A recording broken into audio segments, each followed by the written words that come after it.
யுத்த காலத்தில் தான் எங்களோட அப்பாவை பிடிச்சி கொண்டு போனவங்க. நாங்கள் இது வரைக்கும் எங்களோட அப்பாவை தேடி கொண்டு தான் இருக்கிறோம்.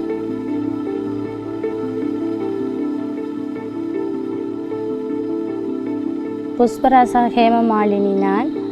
நான் குச்சவெளி பிரதேசத்தில், நிலாவளி குச்சவெளி பிரதேசத்தில் வசிக்கிறேன்.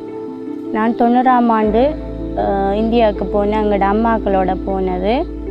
இடம்பெயர்ந்த நேரம் நாங்கள் அங்கே சரியான எங்களுக்கு அங்கே படுக்கிறதுக்கு வசதியும் இல்லை, சாப்பாடு பிரச்சனை அப்படியாண்டு இந்த வறுமையால் தான் நாங்கள் அங்கே இருந்த நாங்கள் இந்த கஷ்டப்பட்டு விரக்தியாக தான் இருந்தனாங்க.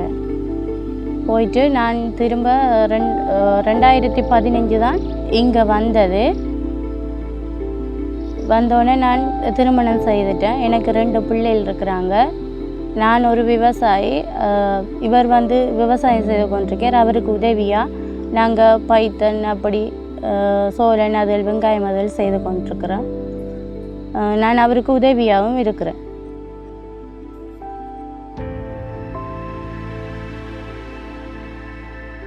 டிஓ சர்வீஸ் மூலமாக தான் எங்களுக்கு இந்த UNDP எங்களுக்கு தெரியும். அவங்கள மூலமாக தான் நாங்கள் இதில் அவங்க இந்த திட்டத்தில் எங்களை இணைச்சி விட்டவங்க.